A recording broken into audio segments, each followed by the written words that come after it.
దేవుడికి మహిమ కలుగును గాక. మనం చదివిన కీర్తన గ్రంథం నుండి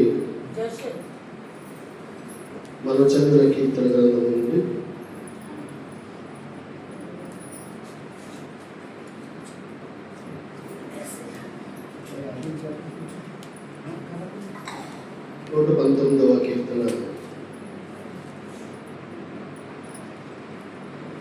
43వ వచనాన్ని ఒకసారి చదవండి. నా నోట నుండి సత్యవాక్యం ఏ మాత్రము తీసివేయకు, నీ న్యాయ విధుల మీద నా ఆశ నిలిపి ఉన్నాను. హల్లెలూయా, హల్లెలూయా. చిన్న ప్రార్థన చేద్దాం. అందరూ కళ్ళు మూసుకున్నట్లయితే చిన్న ప్రార్థన చేసుకున్నాము. కృపగల దేవ, జాలిగల తండ్రి, మహిమగల తండ్రి, మహోన్నతుడు అయినటువంటి యేసయ్యాకు వందనాలు, కృతజ్ఞతలు, స్తుతులు, స్తోత్రాలు చెల్లించుకొచ్చిన ప్రభువా, ఇదిగో తండ్రి, నాయకుని వాక్యంలో రాయబడినటువంటి విషయాలను మేము ధ్యానం చేస్తుండగా నీ ధర్మశాస్త్ర గ్రంథంలో ఆశ్చర్యమైన సంగతులు మేము చూసినట్లు మా కనులను తెరవండి తండ్రి. మాతో ప్రభు మీరు మాట్లాడమని ప్రార్థన చేస్తున్నాను. అయ్యా, మీరు మాట్లాడితే మేము బ్రతుకుతాం. మీ మాటలో జీవం ఉంది, మీ మాటలో శక్తి ఉంది కనుక ప్రభువా, ఇదిగో నీ వాక్యాన్ని మాకు అనుగ్రహించమని నాయన, ఇదిగో ఇంకొన్ని మాకు ప్రభువా, ఇదిగో తండ్రి చూస్తున్న బిడ్డల జీవితాల్లో మేలుకరముగాను ఆశీర్వాదకరముగాను ఉన్నట్టుగా సహాయం చేసి కనికరించండి. దేవానికి స్తోత్రాలు. నాయన, ఎక్కడ ఇద్దరుగా ముగ్గురుగా మీ నామమును ఏకీపించి ఉన్నారో వారి మధ్యలో నేను ఉంటానన్నావు. ఇదిగో ఈ నూతన ఐశ్వర్యము ప్రార్థన మందిరంలో మా మధ్యలో నాయన మాతో పాటు తండ్రి, ఇదిగో మీరు ఉన్నందుకు స్తోత్రాలు. మీరే సమస్త కార్యాలు జరిగించి మీ నామానికి మహిమ తెచ్చుకోమని తండ్రి, ఇదిగో నాయన ప్రతి ఒక్కరిని దర్శించమని ప్రభువా, ఇదిగో మీ జ్ఞానం ఇచ్చిన మాతో అందరితో మీరు మాట్లాడమని యేసుక్రీస్తు నామములో ప్రార్థిస్తున్నాను తండ్రి. ఆమేన్. హల్లెలూయా, హల్లెలూయా. వాక్యం నుండి విషయాలు మనం ఆలోచన చేస్తే, నా నోట నుండి సత్యవాక్యము ఏ మాత్రము తీసివేయకుము, నీ న్యాయ విధుల మీద నా ఆశ నిలిపి ఉన్నాను. భక్తుడు అంటున్నాడు కదా, నీ న్యాయ విధుల మీద నా ఆశలో నేను నిలిపి ఉన్నాను అంటున్నాడు. ఎక్కడ నిలిపాడంట? దేవుడు ఒక న్యాయ విధులు. దేవుడు అన్యాయస్తుడు కాదు. దేవుడు మన పక్షంగా న్యాయం చేసే దేవుడు. ఆయన ఎంత మాత్రం అన్యాయస్తుడు కాదు. తనను గురించి దివారాత్రులు మొరపెట్టే వారికి ఆయన త్వరగా న్యాయం చేస్తానని చెప్పినది గొప్ప దేవుడు. అయితే ఇక్కడ ఏమంటున్నాడంటే, ఈ న్యాయ విధుల మీద నేను ఏం పెట్టుకున్నాను అంటున్నాడంటే, ఆశ పెట్టుకున్నాను. హల్లెలూయా. మన ఆశ అనేది దేవుడి మీద మనం పెట్టగలిగితే, దేవుడి వైపు మనం చూడగలిగితే, దేవుడు మన పరిస్థితులన్నింటినీ ఖచ్చితంగా దేవుడు మారుస్తాడు. మన అడుగు వాటికంటే, ఊహించు వాటికంటే కూడా అత్యధికమైన కార్యాలు మన జీవితంలో ఆయన జరిగిస్తాడు. దేవునికి స్తోత్రం చెప్తాము. హల్లెలూయా. చూడండి, కీర్తన గ్రంథంలో 107వ కీర్తన మనం చదివితే, 107వ కీర్తన 9వ వచనాన్ని మనం చదివితే, ఏలయనగా ఆశగల ప్రాణము ఆయన తృప్తిపరిచి ఉన్నాడు, ఆకలిని వారి ప్రాణమును మేలుతో నింపి ఉన్నాడు. చూడండి, ఏలయనగా ఆశ కలిగిన ప్రాణమును ఆయన తృప్తిపరిచి ఉన్నాడు. ఆశ కలిగిన ప్రాణమును దేవుడు ఏం చేస్తాడంటే, ఆయన తృప్తిపరుస్తాడట. హల్లెలూయా. నిజమే, మన జీవితాల్లో మన కుటుంబాల విషయంలో మనం ఎన్నో ఆశలు కలిగి ఉంటాం. చెప్పండి, మనం ఎన్నో ఆశలు కలిగి ఉంటాం. ఒకటి కాదు, రెండు కాదు, ఎన్నో ఆశలు. పిల్లల విషయంలో ఆశపడుతుంటాము, కుటుంబ విషయంలో ఆశపడుతుంటాము, రకరకాల ఆశలు కలిగి ఉంటారు. ఎందుకంటే మనిషి జీవితంలో ఆశ లేకపోతే ముందుకి వెళ్ళలేడు. హల్లెలూయా. మనిషి ఎవరంటే ఆశాజీవి. హల్లెలూయా. ఆ ఆశ ఏం చేస్తుంది? మనల్ని నడిపిస్తుంది. ఆశలలో ఎవరు ఉంటారా? ఆశ ఎవరు ఉంటారు? ఎవరు ఉండరు. ఆ ఆశ మన జీవితంలో ఏం చేస్తుందంటే ముందుకు నడిపిస్తుంది. పిల్లల మీద ఆశ, లేకపోతే కుటుంబ విషయంలో ఆశ, ఏదో ఒక ఆశ అనేది మనం ఏం చేద్దంటే ముందుకి నడిపిస్తుంటుంది. దేవుడికి స్తోత్రం. ఇంకా అందుకే ఇక్కడ భక్తుడు ఏమని మాట్లాడుతున్నారంటే, ఏలయనగా ఆశ కలిగిన ప్రాణమును ఆయన తృప్తిపరిచి ఉన్నాడు. హల్లెలూయా. నువ్వు ఆశ కలిగి ఉన్నావు, ప్రభు దగ్గరకు వచ్చావు. ప్రభుని ఆశను ఖచ్చితంగా ఏం చేస్తాడు అంటే, ఆయన ఆశను ఆయన తీరుస్తాడు. దేవునికి స్తోత్రం చెప్తాం. హల్లెలూయా. ఖచ్చితంగా ఏం చేస్తాడు చెప్పండి? మన ఆశను ఆయన తీరుస్తాడు.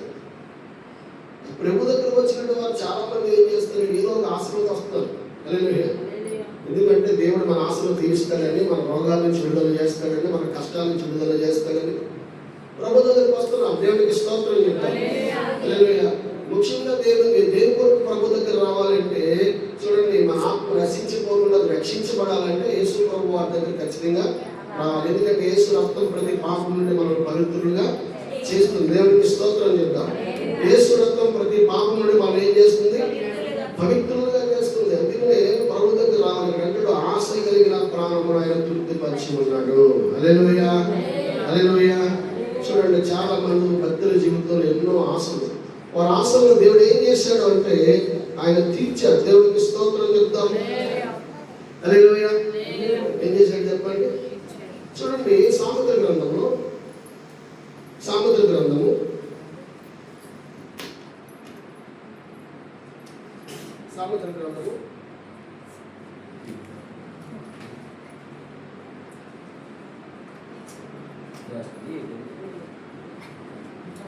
హల్లెలూయా.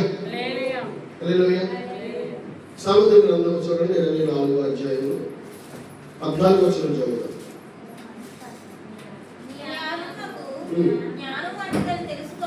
నీ ఆత్మకు జ్ఞానం అడ్డుదని తెలుసుకును. అది నీకు దొరికిన ఎడల ముందుకు నీకు మంచి గతి కలుగును. ఆమేన్. హల్లెలూయా. నీ ఆశ ఏమవుతుందంట? భంగము కానేరదు. నీ ఆత్మకు జ్ఞానము అడ్డుదని తెలుసుకును. అది నీకు దొరికిన ఎడల ముందుకు నీకు మంచి గతి కలుగును. నీ ఆశ భంగము కానేరదు. నీ ఆశ ఏమవుతుందంట? మన ఆత్మకి ఏం దొరకాలి? జ్ఞానం దొరకాలి. హల్లెలూయా. మన ఆత్మకి ఏం దొరకాలి చెప్పండి? అందుకని నీ ఆత్మ జ్ఞానము జ్ఞానం అట్టుదని తెలుసుకును. అది నీకు దొరికిన ఎడల ముందుకు నీకు మంచి గతి కలుగును. నీ ఆశ భంగము కానేరదు. మన ఆశను దేవుడు ఏం చేయదంటే భంగము చేయడంటే. అందుకని ఇక్కడ ఏమంటాడంటే మన ఆత్మకు జ్ఞానం కావాలి.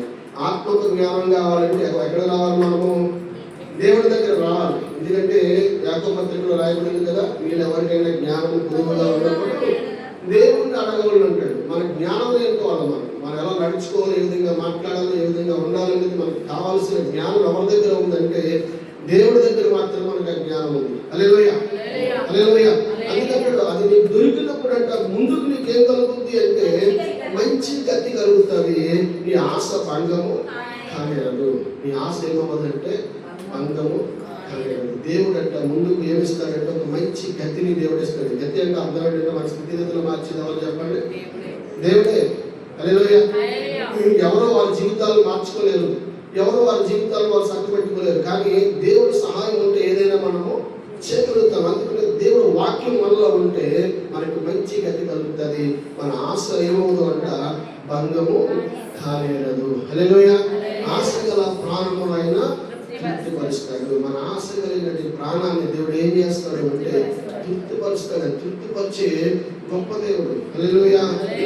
దేవుడికి స్తోత్రం చెప్తాం. గొప్ప దేవుడు మన దేవుడు. ఎవరంటే సామాన్యమైన దేవుడు కాదు ఆయన.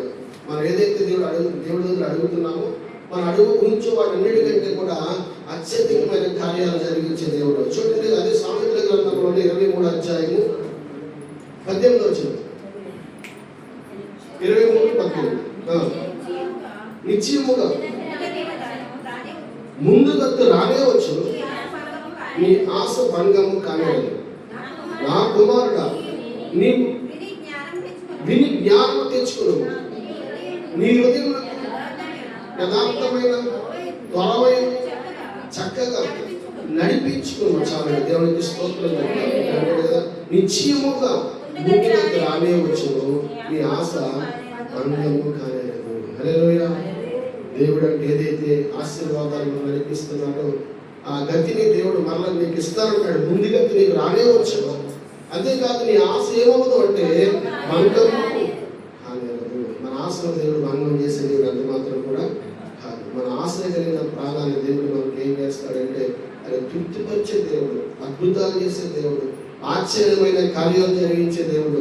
మనం ఊహించలేని గొప్ప కార్యాలు ఖచ్చితంగా మన జీవితంలో అయినా జరిగిస్తాడు. అందుకే ఆశ కలిగిన ప్రాణములు దేవుడు ఏం చేస్తున్నాడు అంటే ఆయన తృప్తిపరుస్తున్నాడు.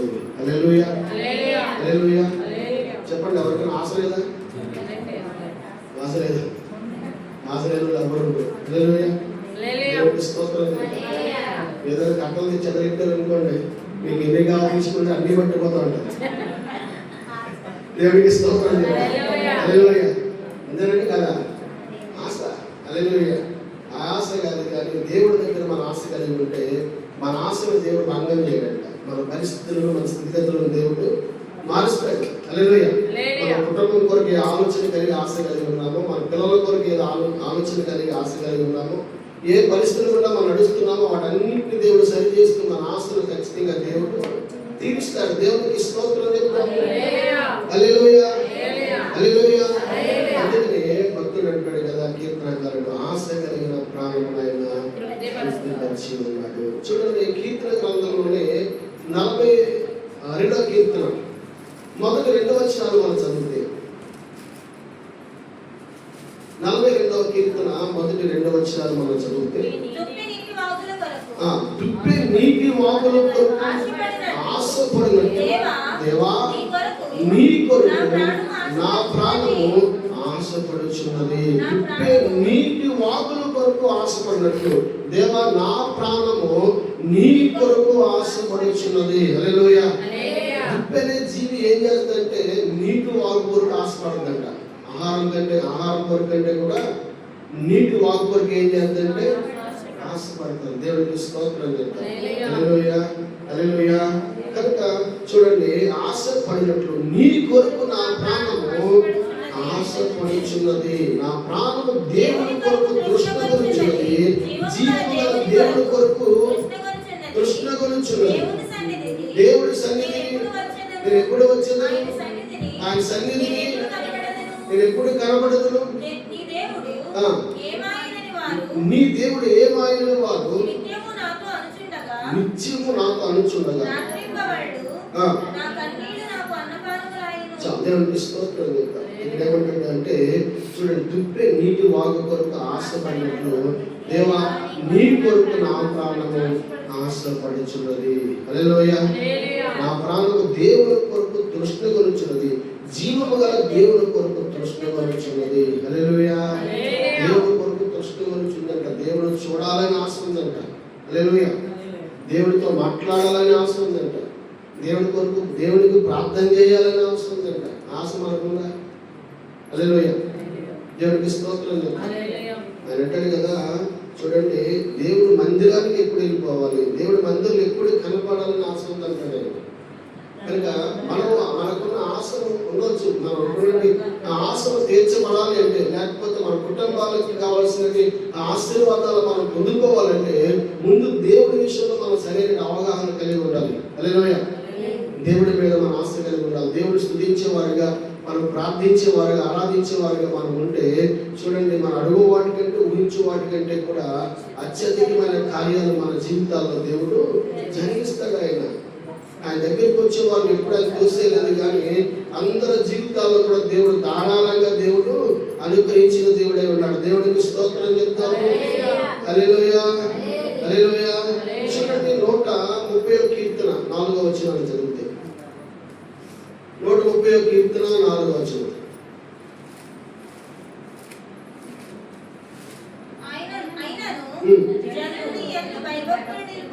చూడండి, అయినను నీ యందు జనులు భయభక్తులు నిలిపినట్లు నీ యొద్ద ఏం దొరుకుతుందంట? క్షమాపణ దొరుకుతుంది. యెహోవా కొరకు నేను కనిపెట్టుకొనుచున్నాను. నా ప్రాణము ఆయన కొరకు కనిపెట్టుకొనుచున్నాను. ఆయన మాట మీద నేను ఆశ పెట్టుకొనుచున్నాను. హల్లెలూయా. మన మాట మీద ఆశ పెట్టుకున్నాడు. దేవుడు యొక్క మాట మీద ఆశ పెట్టుకున్నాడు. దేవునికి స్తోత్రం. దేవుడు మాట మీద మనం ఆశ పెట్టుకోవాలి. అబ్రాహాముకు దేవుడు వాగ్దానం ఇచ్చాడు. హల్లెలూయా. అబ్రాహాముకు దేవుడు ఏమి ఇచ్చాడు చెప్పండి? వాగ్దానం ఇచ్చాడు. ఆయన ఏమన్నాడు? ఏమని ఇచ్చాడు వాగ్దానం? నీ సంతానం ఇశ్రాయేలులోనే చేస్తానన్నాడు. హల్లెలూయా. ఆ మాట చెప్పిన తర్వాత ఎన్ని సంవత్సరాలు పట్టింది? 25 సంవత్సరాల తర్వాత దేవుడు అబ్రాహాము కుమారుని దేవుడు ఆలోచించాడు. ఆయన ఎన్ని సంవత్సరాలు ఆశ కలిగి ఉన్నాడు చెప్పండి. దేవునికి స్తోత్రం చెప్తారు. అంటే ఎవరి మాట మీద ఆశ పెట్టుకున్నాడు? దేవుడు మాట కనుక ఖచ్చితంగా దేవుడు నా జీవితంలో నెరవేరుస్తాడని ఆశ కలిగి ఉన్నాడు కనుక ఆశ కలిగిన ప్రాణంలో దేవుడు ఏం చేశాడు అంటే తృప్తిపరిచాడు. దేవునికి స్తోత్రం చెప్తాం. ఇక్కడ అదే మాట చెప్తాడు. ఏమంటాడంటే నా ప్రాణము ఆయన కొరకు కనిపెట్టుకున్నది, ఆయన మాట మీద నేను ఆశ పెట్టుకుని ఉన్నాను. కావలి వాడు ఉదయం కొరకు కనిపెట్టిన కంటే ఎక్కువగా నా ప్రాణం ప్రభువు కొరకు కనిపెట్టుకుని. కావలి వాడు ఉదయం కొరకు కనిపెట్టిన కంటే ఎక్కువగా నా ప్రాణము ప్రభువు కొరకు ఏం చేస్తుందంట? కనిపెట్టుచున్నది. దేవుడు కొరకు కనిపెడుతుంది. దేవుడి కొరకు ఆ దేవుడు చేసే కార్యాల కొరకు కనిపెడుతున్నాం. దేవునికి స్తోత్రం చెప్తాం. హల్లెలూయా. మనకు ఆశ అనేది ఉంటే మనం ఏం చేస్తాం? దేవుడి దగ్గర నుంచి వచ్చే ఆశీర్వాదాల కొరకు మనము కనిపెట్టే వారు ఉంటాం. హల్లెలూయా. హల్లెలూయా. కనిపెడుతున్నాడు. తర్వాత ఇశ్రాయేలు యెహోవా మీద ఆశ పెట్టుకునము, యెహోవా కృప దొరుకును. హల్లెలూయా. యెహోవా మీద ఆశ పెట్టుకునము, యెహోవా కృప దొరుకుతుంది. ఏం దొరుకుతుంది చెప్పండి? కృప దొరుకుతుంది. నేను కనికరించే దేవుడు ఆయన, నీ పరిస్థితులు మార్చే దేవుడు ఆయన. నువ్వు ఏదైతే ఆశ కలిగి ఉన్నావో నీ ప్రాణం తృప్తిపరచడానికి, నీ జీవితంలో అద్భుతం చేయడానికి, నీ జీవితంలో ఆశ్చర్యమైన కార్యాలు జరిగించడానికి ఆయన చూస్తున్న దేవుడు. దేవుడికి స్తోత్రం చెప్తాము. హల్లెలూయా. అందుకే భక్తుడు అంటాడు కదా, ఆశ కలిగిన ప్రాణము ఆయన తృప్తిపరిచి ఉన్నాడు. ఆశ కలిగిన ప్రాణాన్ని దేవుడు ఏం చేస్తున్నాడంటే తృప్తిపరుస్తున్నాడంట. ఆయన చాలా మంది దేవుడి దగ్గర ఆశపడరు, లోకంలో ఆశపడుతుంటారు. దేవుడికి స్తోత్రం చెప్తారు. నిజంగా దేవుడి మీద మన ఆశ కలిగి ఉంటే దేవుడు మన పరిస్థితులను, మన స్థితిగతులను ఖచ్చితంగా దేవుడు మారుస్తాడు ఆయన. హల్లెలూయా. హల్లెలూయా. ఎందుకంటే లేని వాటిని ఉన్నవాటిగా పిలిచేవాడు మన దేవుడు ఆయన. సామెతల గ్రంథం 10వ అధ్యాయంలో చూడండి 3వ వచనాన్ని మనం చదివితే, 10వ అధ్యాయం 3వ వచనాన్ని మనం చదివితే అక్కడ అంటాడు, యెహోవా నీతిమంతుని ఆకలి కొనియుడు, భక్తిహీనుడి ఆశను భంగం చేస్తాడంట. నీతిగా ఉన్న నీ ఆశను దేవుడు భంగం చేయడు. కానీ నీలో ఎప్పుడైతే భక్తి లేదు, ఎప్పుడైతే యథార్థంగా నువ్వు నడుచుకోవట్లేదు, దేవుడి మీద ఆధారపడట్లేదు, మనుషుల మీద ఆధారపడుతున్నావో, లోకం వైపు చూస్తున్నావో, నీ ఆశ భంగం అవుతుంది. కానీ నువ్వు నీతిగా యథార్థంగా జీవిస్తే నేను ఆకలి కొనియుడు, నీ ఆశను దేవుడు భంగం చేయడు. హల్లెలూయా. మన ఆశను దేవుడు భంగం చేసే దేవుడు కాదు, మన ఆశను తీర్చే దేవుడు. మనం ఊహించలేని గొప్ప కార్యాలు మన జీవితంలో ఆయన జరిగించే దేవుడు ఆయన. మన పరిస్థితులను, మన స్థితిగతులను ఆయన మార్చే దేవుడు. హల్లెలూయా. హల్లెలూయా. ప్రభు దగ్గరకు వచ్చినప్పుడు ఖచ్చితంగా ఏదో మన జీవితంలో జరిగిస్తారని ఆశ కలిగి ఉండాలి. యేసుక్రీస్తు వారి యొక్క శిష్యులు చూడండి, పగలు ఇంచుమించు 3 గంటల సమయంలో ప్రార్థన చేయడానికి ఆ శృంగారమైన దేవాలయానికి వెళ్తున్నారు. అపొస్తలుల కార్యాలు 3వ అధ్యాయము 2వ వచనం. అపొస్తలుల కార్యాలు 3వ అధ్యాయం 2వ వచనం.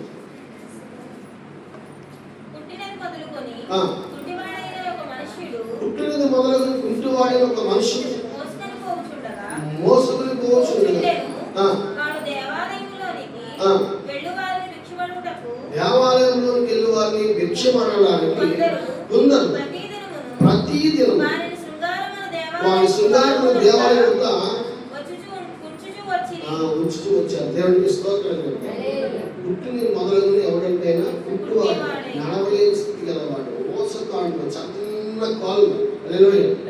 కొంతమంది చూడండి కాళ్ళు ఎలా ఉంటాయి, సన్నగా ఉంటాయి. అంటే ఎముకలు తప్ప ఇంకేముండవు. అటువంటి భయంకరమైన వ్యక్తిత్వం.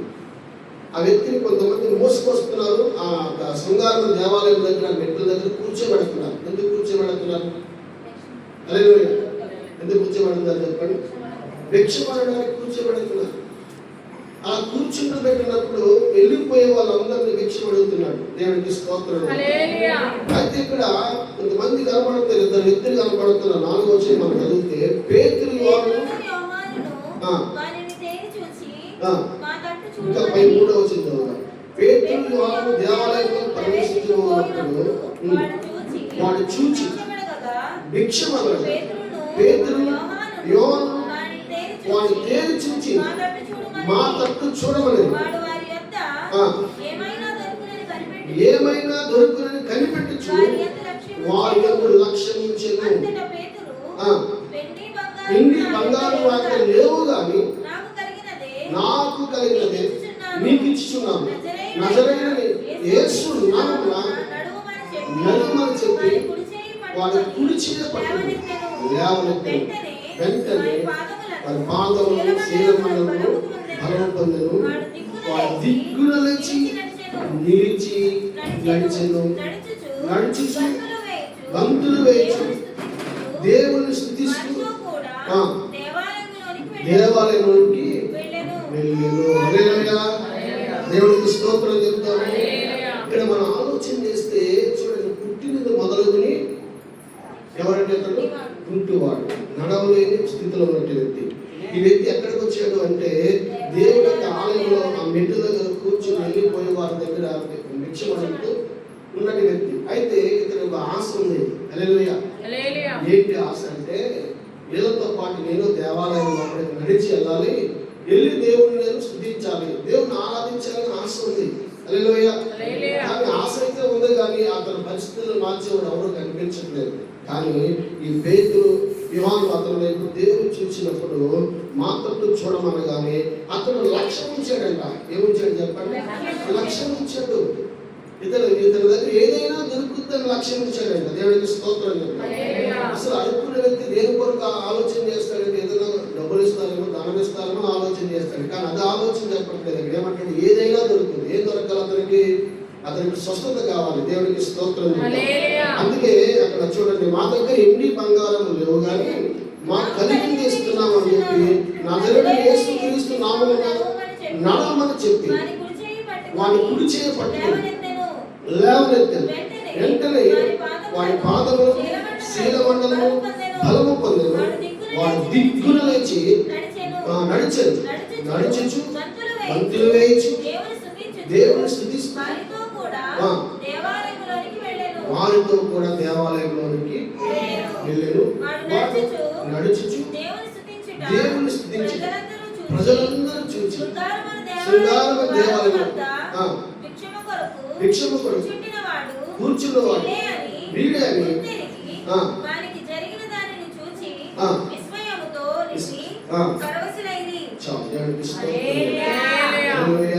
అక్కడ జరిగిన విషయాలు మనం చదివితే చూస్తే ఆ వ్యక్తి కొన్ని బలహీనత ఏంటంటే కాలు లేదు. కానీ అతనికి ఏంటంటే ఆశ నడాలి. హల్లెలూయా. సింపుల్లో ఆశ ఎలా ఉందో చూడాలనుకుంటారు. నడవలేని ఆశ ఎలా ఉందో నడిచే వాళ్ళు చూసినప్పుడు నడవాలి అనుకుంటారు. మాట్లాడలేని వారు ఆశ మాట్లాడే వాళ్ళు చూసినప్పుడు ఏమనుకుంటారు? నేను కూడా మాట్లాడితే బాగుండు అనుకుంటారు. దేవునికి స్తోత్రం చెప్తారు. అలాగే వ్యక్తి కొన్ని ఆశలు దేవుడు ఏం చేశాడంటే తీర్చాడు. అందుకే ఆశ కలిగిన ప్రాణమునైన తృప్తిపరిచి ఉన్నాడు. దేవునికి స్తోత్రం చెప్తాము. మనం ఏదైతే మన కుటుంబ విషయంలో మన భవిష్యత్తు కొరకు దేని కొరకు అయితే మనం ఆశపడుతున్నామో ఆ ఆశను ఖచ్చితంగా దేవుడు తీర్చుతాడు. హల్లెలూయా. అందుకంటే మీ విశ్వాసము పరిపూర్ణమైనట్లుగా మీకు ఏది కావాలో అడగండి, నేను వాటిని మీకు అనుగ్రహిస్తానన్నాడు. మనం అడిగితే ఖచ్చితంగా దేవుడు మనకు అనుగ్రహిస్తాడు. మనం అడుగు వాటి కంటే ఊహించే వాటి కంటే కూడా అత్యధికమైన కార్యాలు చేయగలిగిన గొప్ప దేవుడు మన దేవుడు. దేవుడికి స్తోత్రం చెప్పాలి. హల్లెలూయా. హల్లెలూయా.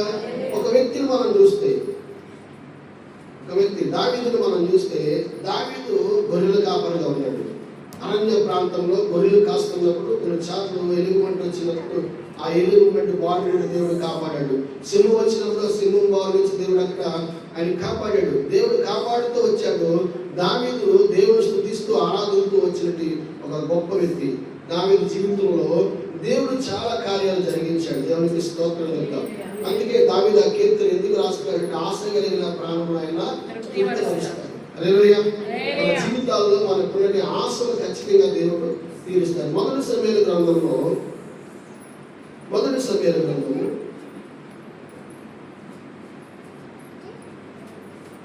15వ అధ్యాయం 24వ వచనం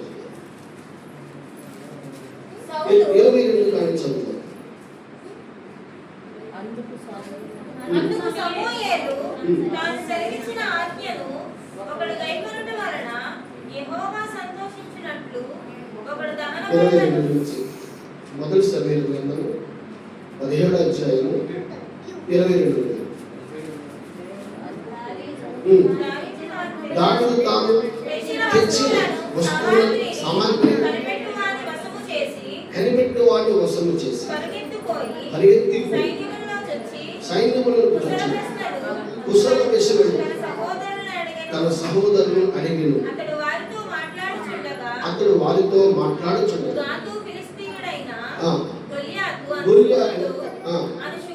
అని సూర్యుడు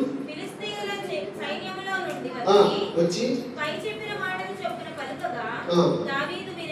దావీదు విను. ఇశ్రాయేలీయులందరూ ఆ మనిషిని చూసి మిక్కిలి భయపడి పారిపోగా ఇశ్రాయేలు ఒకడు వచ్చుచున్న ఆ మనిషిని చూసితే నిజముగా ఇశ్రాయేలు తిరస్కరించడానికి వాడు బయలుదేరుచున్నాడు. వాడు చంపిన వాడిని రాజు బహుగా ఐశ్వర్యమును కలగజేసి తన కుమార్తెనిచ్చి పెళ్లి చేసి వారి తండ్రింటి వారిని ఇశ్రాయేలును స్వతంత్రులుగా చేయనగా దావీదు జీవము గల దేవుడు సైన్యము తిరస్కరించినప్పుడు ఈ సున్నత లేని ఫిలిష్తీయుడు ఎంతటి వాడు వాడిని చంపి ఇశ్రాయేలు నుండి ఈ నింద తొలగించిన వాడి బహుమతి ఏమని తన యొద్ద నిలిచిన వారిని అడుగుగా జనులు వాడిని చంపిన వాడిని ఇట్లు చేయబడినది అతనికి ఉత్తరం ఇచ్చిన దేవునికి స్తోత్రం. అడుగుతున్నాడు దావీదు గారు ఎందుకు వెళ్ళారు అంటే అన్నయ్యకు చూడండి సామాగ్రి పట్టుకెళ్ళాడంట. ఏం పట్టుకెళ్ళాడంట? వస్తువులను సామాగ్రిని పట్టుకెళ్ళాడు. దేవునికి స్తోత్రం. అన్నయ్యలు ఏం చేస్తున్నారంటే యుద్ధం చేయడానికి వెళ్ళారు. యుద్ధంలో ఉన్నారు. ఆ యుద్ధంలో ఉన్నట్టు ఆ అన్నయ్య దగ్గరికి దావీదు ఏం పట్టుకెళ్ళాడు? వస్తువులను పట్టుకెళ్ళాడు, సామాగ్రిని పట్టుకెళ్ళాడు. అయితే అవన్నీ పక్కన పెట్టి అసలు ఏంటనే చూద్దామని చెప్పి ఇతను చూస్తుంటే ఆ గొలియాతు కోసం చాలా గొప్పగా చెప్తున్నారు. ఎవరు అంటే ఈ గొలియాతు చిన్నవాడు కాదు, 15 అడుగుల వ్యక్తి కలిగిన వ్యక్తి. అంతేకాదు చాలా బలమైన వ్యక్తి. అతని ముందు ఎవరు కూడా నిలబడలేకపోతున్నారు. కనుక ఇప్పుడు ఇతను చంపిన వాడికి ఏం చేస్తారని అడిగినప్పుడు చూడండి సౌలు అంటున్నాడంట. ఏమంటున్నాడంటే ఆ గొలియాతుని చంపిన వాడికి నా రాజ్యంలో సగం భాగం ఇస్తాను, నా కుమార్తె వివాహం చేస్తాను. హల్లెలూయా. ఆ మాట విన్న తర్వాత దావీదుకి చూడండి మనసు మారింది. అంటే ఆశ కలిగింది. దేవునికి స్తోత్రం చెప్తాం. ఆశ కలిగి అదే ప్రశ్న అడుగుతున్నాడు. అలా అడుగుతూ వస్తున్నాడు. చూడండి 27వ వచనం వస్తే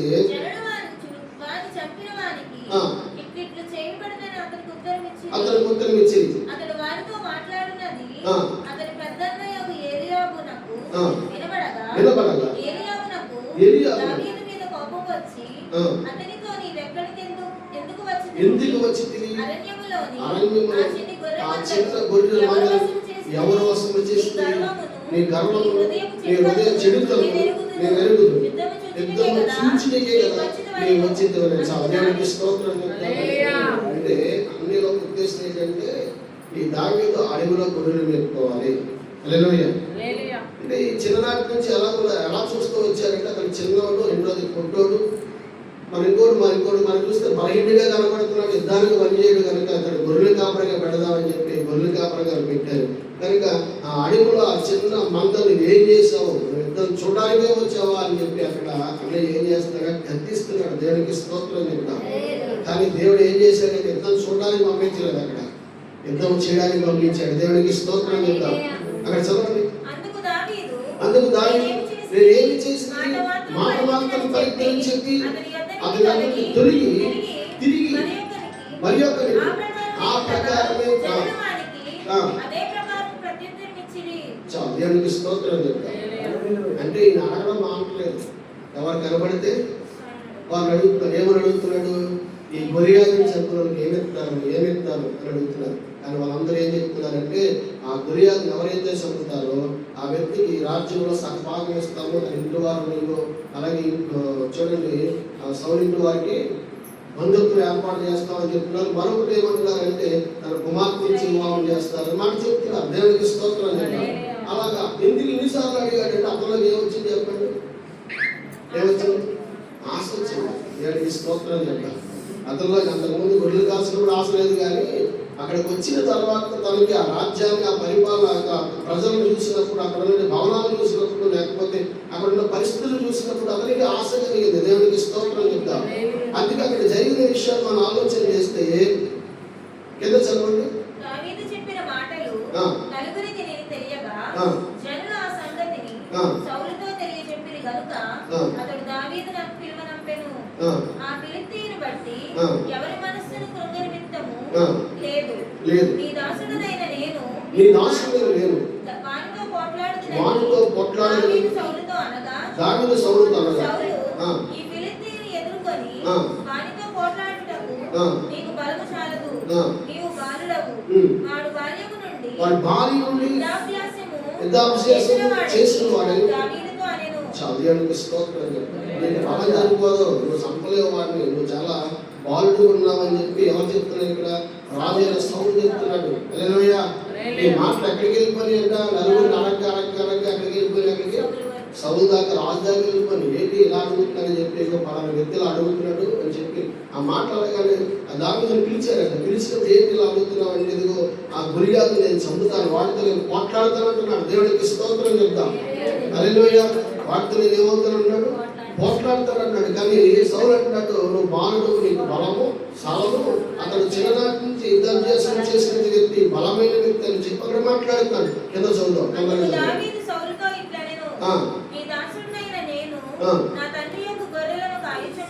కాయచుండగా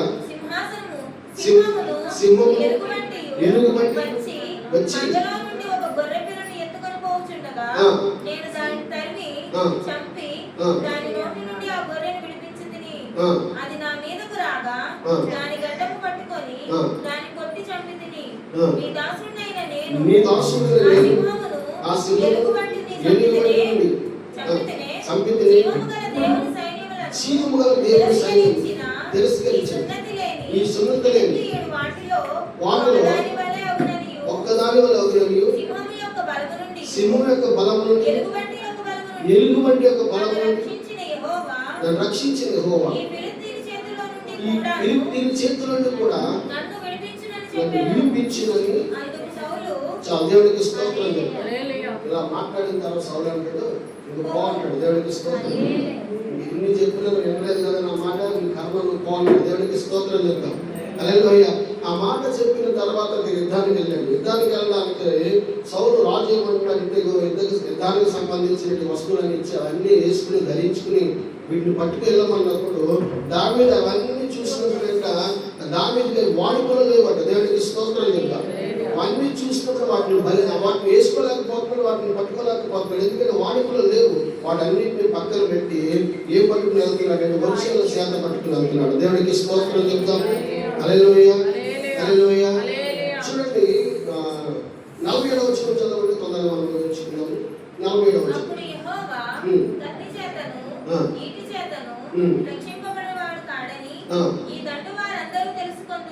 దావీదు అంటున్నాడు, కత్తి చేతులు వీటి చేతులు రక్షించువాడు కాదని ఈ దండు వారందరూ తెలుసుకున్నారు. యుద్ధము యెహోవాదే, ఆయన మిమ్ములను మా చేతికి అప్పగించాలని చెప్పారు.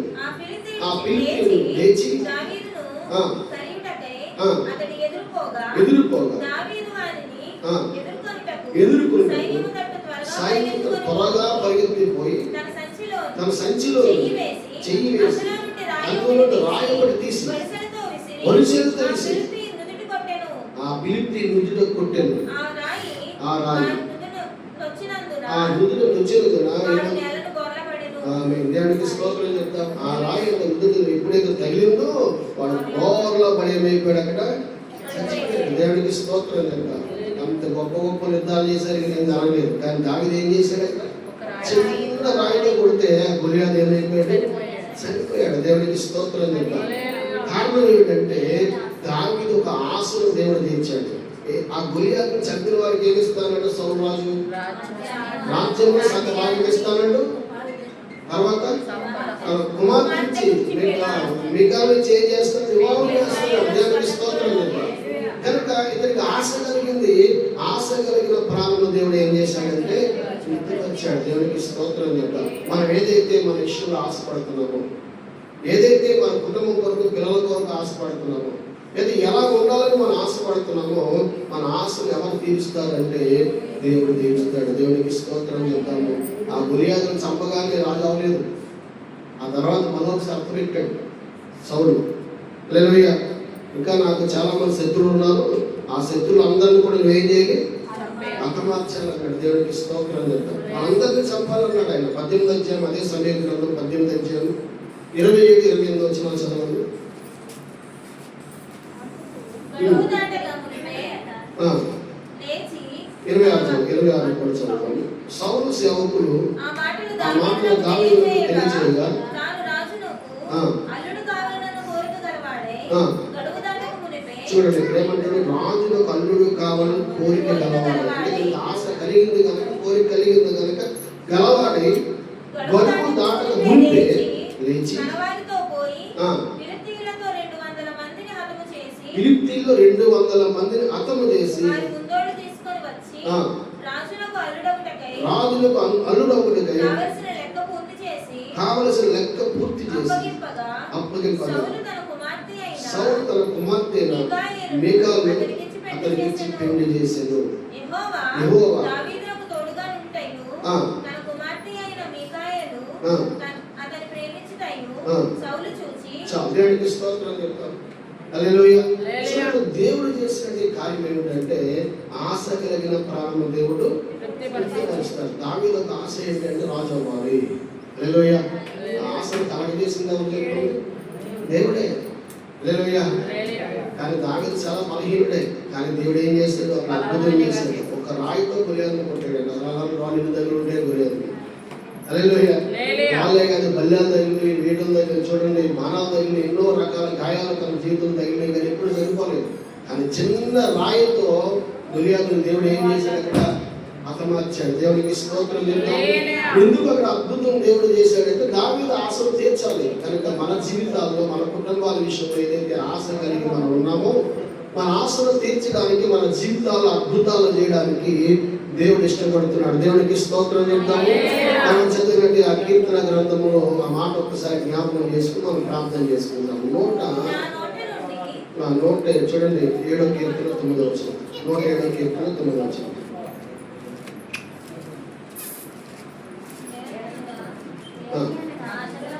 చూడండి, ఏలి అనగా ఆశ కలిగిన ప్రాణమును ఆయన తృప్తిపరిచి ఉన్నాడు. ఆకలిగొన్న వారి ప్రాణమును మేలుతో నింపే ఉన్నాడు. మన ఆశ కలిగిన ప్రాణాలను దేవుడు తృప్తిపరుస్తాడంట. హల్లెలూయా. దేవునికి స్తోత్రం చెప్తాము. మనం ఏ ఆశ కలిగి ఉన్నామో, ప్రభు దగ్గర ఏదైతే అనుకుంటున్నామో, ఏదైతే మన కుటుంబాల్లోకి మనకు అవసరం ఏదైతే ఉందో అది తీర్చడానికి, మన పరిస్థితులను మార్చడానికి ప్రభు ఇష్టపడుతున్న దేవుడు ఆయన. హల్లెలూయా. హల్లెలూయా. కనుక మనం ఆయన మీద ఆశ పెట్టుకుంటే ఖచ్చితంగా మన ఆశలైనా తీరుస్తాడు. ఈ మాట వీటిలో దీవించబడును గాక. ప్రార్థన చేద్దాం.